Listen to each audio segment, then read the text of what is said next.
The directed mode for Citadelle Des Morts is finally released. With how confusing and involved a main quest that Citadel is, does this directed mode walk you through accurately? Is it easy enough for everyone to understand? Let's find out. Now, I'm pretty nervous about this directed mode. I'm intrigued by this directed mode because I've heard a lot of negativity about it, saying that things are glitched and things don't work properly. But more than anything, I'm really interested to see how they describe some of these steps. If you don't know the Citadelle Des Morts main quest, you have to upgrade 4 different swords, you have to get 4 different incantations, and there is a little bit of a nuance with how some of these steps are, so I wonder how they're going to communicate that to the player. Plus, this is a very long quest, and there is a round cap, so you can see our round cap is 3 until we probably open the door or something. But to start the swords, you need to wait till at least round 10 where that zombie starts spawning in, so I wonder how they're going to handle that. I'm just really curious. This is one of my favorite modern zombie main quests here, so it's gonna be fun to kind of go through and see from Treyarch's perspective, or the developer's perspective, how they want us to do it. Of course, I'm gonna leave that there. I'm gonna leave that there and see if they mark it for later. Same thing with the horseshoe right there. Even though I forgot it last video, I'm gonna purposely keep it there. And it looks like the round cap is not going up with each door buy. Oh, there it is. Okay, cool. So maybe if we go into here, let's go get some free points. Yeah, okay, I was mistaken. The round cap is going up when we open doors. Cool. Can I get this before the zombie kills me? That's always like one of my least favorite steps. I imagine it's just, yeah, okay, so I imagine it's just walking us through Pack-a-Punch here. As we go through, here is my weapon that I'm using. I'm using the KSV, mainly because I just have a little bit more special enemies to kill before I get an opal. Plus, I thought having like a fast, good SMG would work well in the boss fight. All right, just now got to the Pack-a-Punch here on round 5, which is not too bad. Ooh, I don't have any ammo. Let's go ahead and buy some more. Take care of the Doppelgast as we always do. Oh boy, there's a lot of zombies. And easy. This KSV is really fun. I really like it. There's our end of the round double points like clockwork, man. Luckily, we do have 3 Molotovs now, which is good for the incantations. Oh yes, let's go ahead and put the thing there. Let's open up Pack-a-Punch because I do want to see,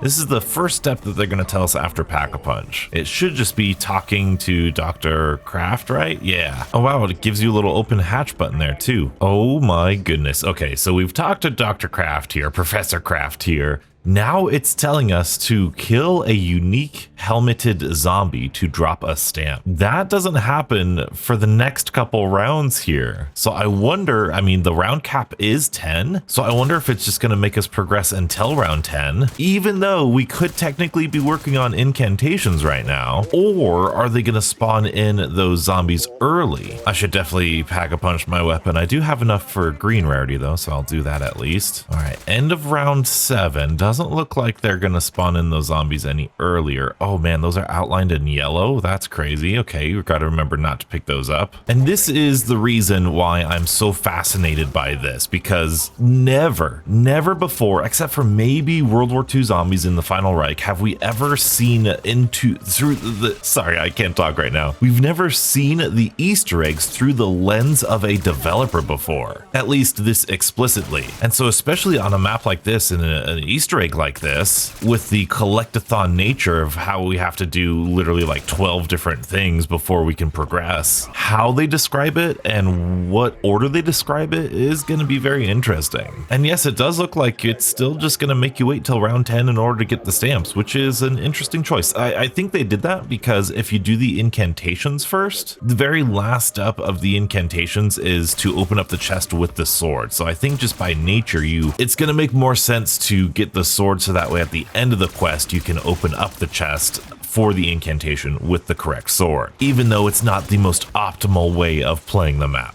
End of the round double points with like 4 zombies left. We're all great. That's normal. And that brings us to round 10. Oh, we have our first knight. There he is. Okay, let's kill him. He drops a stamp. Nice little indicator there. That's nice and easy for everybody. Pick that up and let's see. Okay, it's asking us to do the Dragon Knight statue first. Okay, let's go ahead and give him the stamp. It then tells you to pick up the sword. I like this. I think the dragon sword is a great first sword for anybody. I think that might have been the first ones that we figured out because of just how obvious and intuitive it was. Now I wonder if it's going to tell you how this works here. So we're going to return it to the altar But no, I guess it doesn't tell you exactly how it works, that you can kill zombies in order to gain back more health, which is fine. What would be really interesting is if they let you do the incantation of the fire sword after this. So instead of like doing all the swords and then all the incantations, I wonder if it's gonna go do the dragon sword, do the fire incantation, do the raven sword, do the raven incantation, you know? And I just realized I still have my round 100 augments on for the melee strategy, so I don't have my optimal augments here, but that should be fine. Famous last words. All right, fire sword is done. I bet you it'll tell me to pick it up now. All right, we'll pick up the fire sword. And what do you want me to do with this fire sword, game? Another, okay, it's telling us to do the swords first. Interesting, very, very interesting. Now I'm gonna be a little purposefully dense here and not put down the fire sword because they never told me to put the fire sword back or anything. It just said, you know, kill another zombie. So I want to see if it's actually gonna tell us to put the sword back or just pick up the other sword. I know it like technically is fine, like it just automatically goes back to the statue, but like I said, curious as to what they say. And if you didn't know, all of these side quests are disabled for this director's mode or directed mode. So the little extra double points there, the little side quests are all disabled. Hey, a double points at the beginning of a round. Let's go. All right, we killed our other zombie. Let's go ahead, pick up the stamp. And it is going to tell us to give the stamp to the lion statue next, and then take the lion sword. Okay, so yeah, it'll just drop it on the ground. It's telling us to kill a parasite. And then once we do, okay, we'll go on over here. That's pretty easy. Oh, wow. See, this is the fun part. This is the interesting part here. I don't know how many of us knew exactly this was on a timer. It's a pretty long timer, but that right there is just that window into how mechanics work. That is very interesting. I killed 2 of those guys. And now you're standing in front of the door. Okay, well, there you go. Well, I guess that's good. What happens if I fail it now because I do that? Let's go ahead and do that. All right. Yeah. Okay. It's just going to make me go to the next round. All right.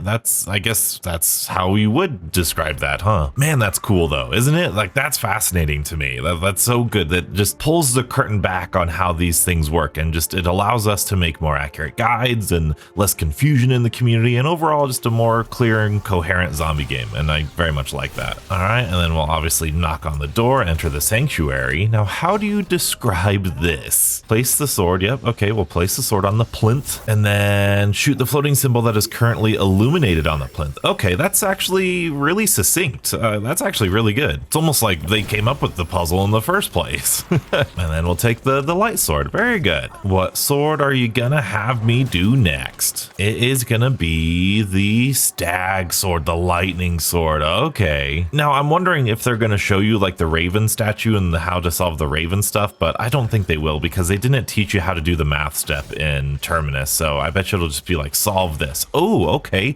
Oh my goodness, look at this. Acquire the lightning rod in the dungeon. Yep, that is awesome. Wonderful clarity. Absolutely wonderful to have that confirmation. So we've got this in the dungeon. Now where is it going to tell us? Near the stables. Beautiful. Of course, this one is really easy. I wonder if it's going to tell us to use dead wire or not. Oh, it is gonna say dead wire or a shock charge. Okay, look at that. That might be so boring to you beautiful people, and I'm sorry, but it's fascinating to me. It's so cool to see just this, like, we've never had this in zombies before, this clear-cut communication, especially with these Easter eggs. And of course, this is gonna be fun. Transfer charge to the weather machine when stag sword is sparking. Okay, pretty simple. I mean, yeah, I guess it's not all that complicated, this step. You just wait here, your sword light gets shocked, and then you transfer it over. So there it is there. We'll go ahead and put that in there. Trigger the transformation sequence. Oh, that was a fun little word there, right? And then take the lightning sword. Very nice. And then go to the next round for another zombie drop. All right. So far, this is very orderly, very easy to pay attention to and to execute. I imagine this raven sword is going to be a little bit weird for people because remember, the whole purpose of this mode is to get more and more people into Easter eggs, and including people who don't have access or really just don't want to look up any guides. However, I am worried with this next raven sword that it's just going to say solve this puzzle, and people are still unfortunately just going to have to look up a guide to figure out the cheat sheet. There is our zombie. Let's go ahead and do this raven sword. And now it's probably going to give us the objective to retrieve an antiquity. Okay, and then it highlights it. Very good, very good. So we've got the antiquity antiquity, it's telling us to go back and activate the summoning circle. So I think that just means put this in here, right? And put that in there. Is that gonna, okay. Configure the summoning circle rings so the symbols and antiquity match. Yeah, that's what I'm afraid of. I don't know anybody just off the top of their head is gonna know what these animals and these antiquities match up to off the top of their head. Luckily, I have this cheat sheet that you guys can see. And since we have the scorpion, all we need to do is move this over to the M with an arrow and the upside down triangle. Yeah, upside down triangle. Sweet, we will do that. Oh, and these are shadow entities to the portal in the basement. Okay. Plus, I think it's interesting to see what they name stuff like this. Like, we just call these orbs and wisps and stuff, but the shadow entity, you know, that's cool from a narrative perspective too, using the proper names of everything. Also good to know with directed mode. Oh, dang it, these things are over here. We have the Wonderfizz machine spawned in, so that's really nice. And now that that's over, we're gonna escort this down to the basement again. And I imagine it's just gonna go onto the incantations. Luckily, with all of these sword steps, it does limit the round that you do everything on. So we're gonna trigger the transformation. Very good. And somehow we are only on round 12. I think it's because I missed a round somewhere. So I think you can kind of cheese it a little bit and get to a round before round 14, because technically the rounds don't progress, you know, numbers wise is more like waves. Okay, reveal the mystic symbols on the bottles. Okay, so we're gonna need to write these down here. Luckily, we have the pause feature in this game. Very interesting we're doing this step next. I would have thought we would do the incantations before this step, but I guess it makes sense to do this one first. You don't need the incantations until much later. All right, now that we've got that done, it's telling us to smash the wall with a powerful punch. Not exactly clear, but definitely gonna need melee macchiato for this one. We know that's what powerful punch means, but I wonder how clear that is to everyone else. All right, let's go ahead and punch that guy. Shoot the symbols in the order indicated by the bottles. That's really succinct. That's really good. And doing this on with a bug left over is way better than doing it with a zombie left over. Granted, I don't have any armor anymore, but you know, it's only round 12, and it's going to tell us to locate the torn pages now. So far, this is making a lot of sense. I thought this might be confusing, or it might not be as intuitive as people maybe thought originally, but yeah, there you go. There's torn page number 1. We've got number 2 right there. Even though we know the skip to all this, we don't need to do all this, even though I definitely just forgot all of those that order. That's fine. We're gonna go ahead and place them in the book, and it says attune the points of power in the order indicated by the codex. Okay, so apart from the kind of more flowery language, that's actually pretty simple too. Luckily, we can now turn the round here because we're gonna need more zombies, and luckily it indicates where the exact traps are gonna be, and that's actually raised our round cap to 14. So very good. I like this so far. And this is our very first one, so we're gonna go ahead and buy that, take care of that doppelgast. Now I wonder if you get it wrong, is it gonna disappear like it just did, because that indicator disappeared. Move on to our second one. Should be nice and fast. Thank you for that max armor. And I guess thinking about it, all of the swords and incantations really can be done in like one round, so it's not like this Easter egg is long because of how many rounds it takes, more so it's long in how much stuff you have to do, which honestly I quite like. Oh, and there's our opal camo, and this should be the last one here. I think we've got enough zombies. Yeah, we do, which should mean it's like incantation time. No, the wall is getting revealed, and yep, now we're moving on to the incantations. Generate a direct light beam to reveal the paladin's brooch. Surprised it doesn't like indicate the actual, I mean, sunbeam or reflector or whatever this thing is. So I guess, you know, it's kind of nice if you want to solve the puzzle a little bit or have a little bit of agency or control over solving these things, but I don't know. I don't think anybody doing the directed mode for the actual directed mode purpose is actually going to be wanting to figure out all of these steps. Oh, and it's going to make us do the lockdowns. Okay. Interestingly enough, though, it looks as though so far we haven't increased the round cap to 15 yet, and I know there's just that one round 15 left, so I'm wondering if it's saving that for later, like once we start the actual, because we still have all the rituals to do, and we're like, oh man, this is gonna be a long Easter egg. This is gonna be a long, we're gonna be at round 14 for a long time. And then open the box with the light sword. Okay, so I'm gonna pick up the light sword and then open up the box, and then it's not even gonna make me, okay, it's not even gonna make me, oh man, I picked up the fire sword when I shouldn't have. It's not even gonna make me use the incantations yet. It's just setting it up, which, you know, again, makes sense. You can't use them all at the same time. So the reason I picked up this light sword was just in case I missed that throw right there, which I didn't. Let's go. And then there's our third one over there. So we've lit the fire beacons. What else do you want me to do? I think you're just supposed to intuit that you need to kill all the things, I guess. Oh no, eliminate the Doppelgast and retrieve Roz, whatever that is. And I imagine, is it gonna mark it on the ground for us? Doesn't look like it. Okay, so you just gotta be able to find that on your own. That's all right. And of course, it's gonna have us initiate the fire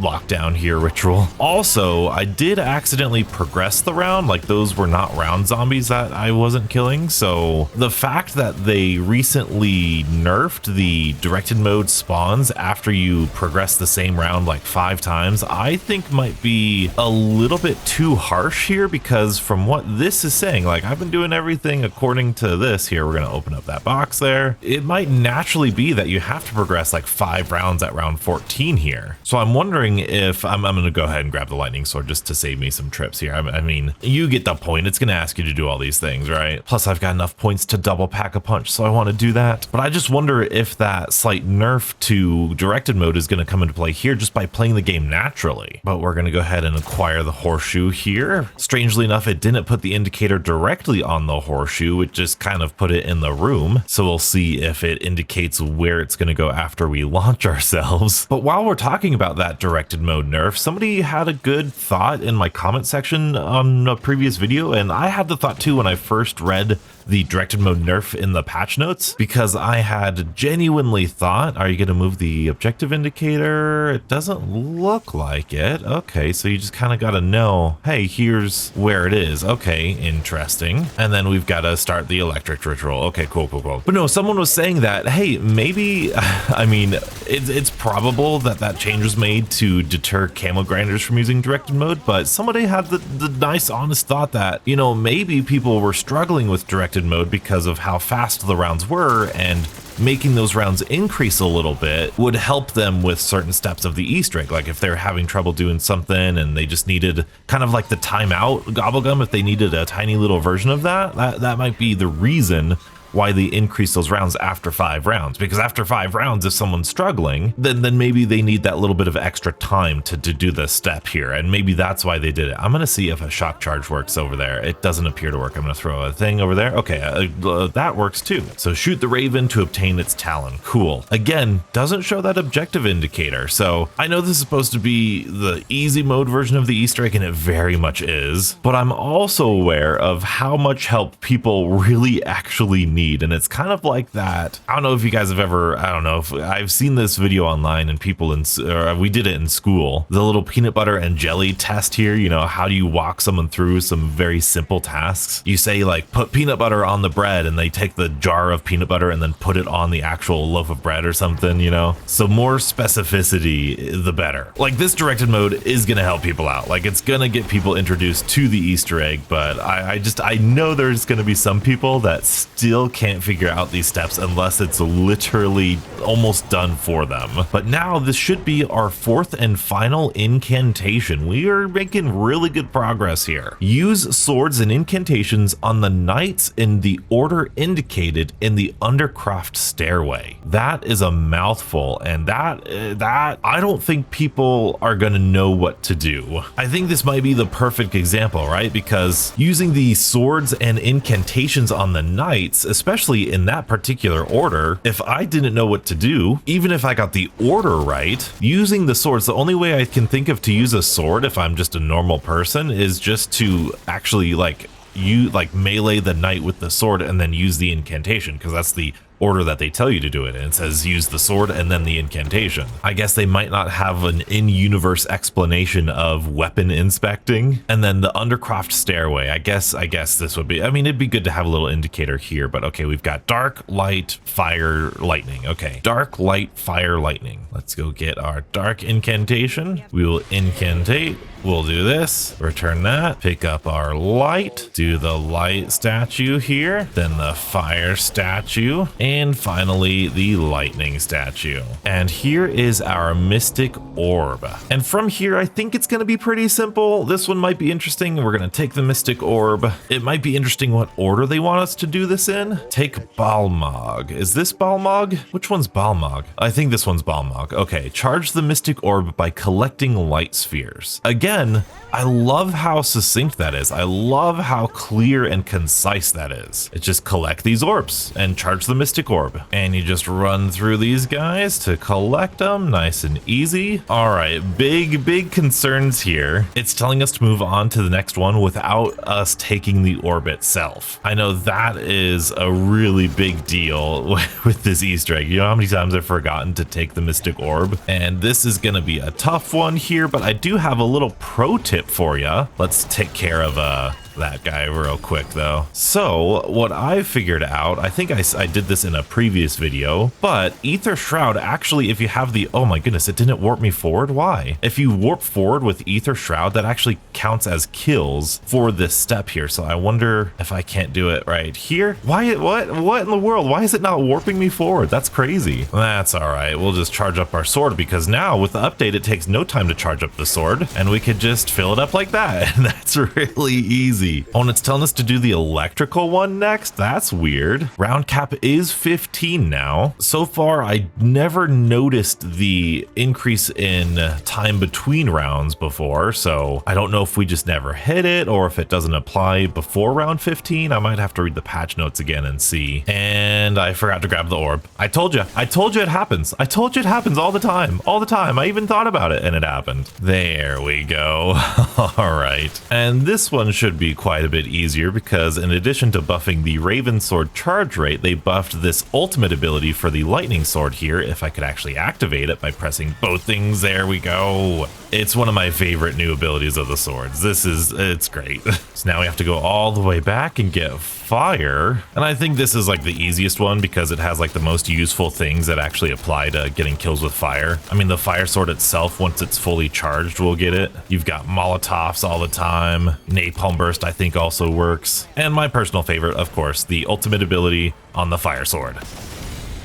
Easy. And then open the sealed door with the mystic orb. I gotta say, I'm quite impressed with how accurate these steps are. Like I said, it's not like the most efficient strategy. We could have worked on this first, we could have done that first and been way more efficient, but as somebody, or being in the mind of somebody who just wants to get it done, who cares what order you do it in so long as it makes sense? And this order, if they do it in this order, it's going to make the most sense for people in the future. And then we're going to grab the recording here, because if they did make you do the incantations first and then build the swords and then do this step while you're doing this step, it would be confusing. So I like how simple and I guess sensical and orderly this whole thing has been. And now we're just on the boss fight, Awaken the Guardian. So what I'm going to do, I'm going to go ahead and triple pack a bunch here. Let's get that gassed. We're gonna go ahead and get triple armor, and I might see how much salvage we have at the end of this round. Actually, no, we're pretty close. So I think we're gonna maybe turn a round or two because we are really close to getting legendary tier and we need to go to the Wonder Fizz to at least get PhD. I don't know if the boss is actually gonna be any easier because it's on round 15. I know the zombies might be easier, but I don't know if the boss is gonna be any easier. I've heard that the boss is really easy on directed mode, but I don't know what exactly that means. I don't know if it just means he's slower and he doesn't attack as much, which in my opinion would be kind of cool. We are so close. Okay, good. We've got just enough salvage. Let's go see what perks we can buy. I'm going to want at least that. And oh, wow, we might need to spend a round or two just farming up these zombies. I guess, didn't the Terminus Patient 13, didn't he take a whole bunch of damage? So maybe that's what it is. Maybe the boss fight takes a whole lot less health. Of course you're at the end of the rounds. Double points, thank you. I'm going to at least get Deadshot, and then I think I want either Speed Cola and Quick Revive, maybe? I think I'll get those two. Hopefully this double points will last into this round. And I'm actually gonna try out Cryo Freeze. I've heard that the boss takes more damage to Cryo Freeze, but I've never tested it out before. We just barely don't have enough for Quick Revive, so I'm gonna go one more round here and I'll get Quick Revive and we should be good to go. All right, I was able to get Quick Revive as well as the light sword, which I don't have fully ranked up yet, but I think we should be okay. I'm a little worried about ammo, but again, this directed mode, I think it's gonna be easier. We're just gonna YOLO it, you know, why not? Those round 15 rounds don't get you very many points, and it was already kind of tedious just to go through those. Now, the one thing I have heard is that you can't see the lava in here, which almost looks like that's true. Unfortunate. Oh, actually, no, maybe it's just rising now? Yeah, it's just rising now. Okay, never mind, never mind. So now I think this is the same as the other boss fight. I don't think it gave you any direction of like how to do the boss fight. So if you don't know, oh wow.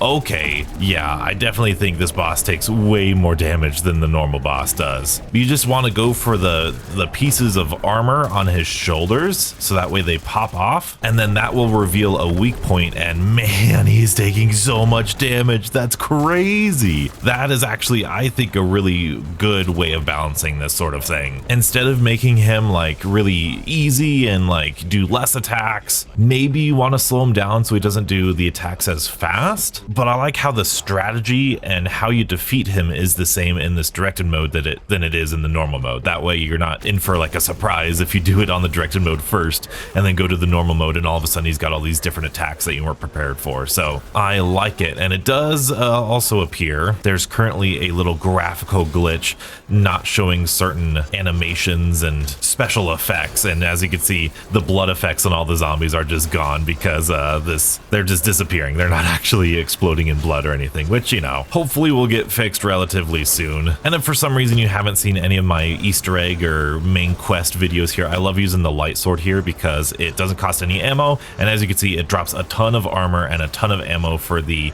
next stage of the fight, so that way I don't need to worry about ammo during this phase. Let's go ahead and just zoom out of the way here, even though we might be doing so much damage to him either way. Did we get this arm? I think we got that arm. Let's go ahead and go for his ankles now. You still want a PhD slide. Oh man, yeah, we're dealing so much damage to him. This is gonna be really fast phase 2. Look at that, already done. I think that just leaves his heart. Yeah, his chest, beautiful. And we're already, look at, he's already almost dead. This is the fastest boss fight I've ever done. And I know I've been kind of harsh on this for not doing exactly and pinpointing exactly and describing exactly how to do all the steps. But that being said, this is still so much more accessible than the regular Easter eggs. And I am so happy with this directed mode. This needs to be a staple of the zombies mode going forward. I really hope it's a success. I really hope people are doing it because this is the perfect balance. Like doing this quest the first day, Easter egg hunting and finding out all the steps, it was such a fun thing to do and figure out with the community, and I love that aspect about zombies. But also having this mode where it walks people through and shows them exactly how to do it, more or less, is just good game design. You know, if you want people, if you're gonna put the main story behind this really long thing, it's nice to have some accessibility to it. Oh, and we still have our lightning incantation, so we can just lightning incantation our little friend here. Let's dive out of the way. The amalgam is now dead, and I wonder just how fast, oh man, I wonder how fast. Let's actually, you know what? I'm gonna pick up this monkey bomb here. I'm gonna throw this monkey bomb down just so that it's just me and just me and the boss here, just me and the boss. Can I just kind of tank all of his hits? Oh boy, yes I can. Well, probably not, but look at how fast this thing is. That's crazy. I wonder if they don't expect you to have a triple pack punched gun or like a fully legendary. Oh yeah, all the effects are gone from that. That's weird. And also I don't think cryo freeze does any more damage to him, but we can now pick up this amulet here. And congratulations, you just beat the Citadelle Des Morts main quest, probably the most involved main quest here in Black Ops 6. So if you made it that far, congratulations. Now I'm going to skip this because I don't want any spoilers, just in case, you know, you want to watch the cutscene yourself. But if you are still confused because not all of those things were really laid out as specifically as you might have wanted, I have the exact steps, word by word, step 1, step 2, step 3, in a nice little video right here. I think it's the most accurate guide on YouTube, but you can be the judge of that. Be sure to check it out and stay beautiful.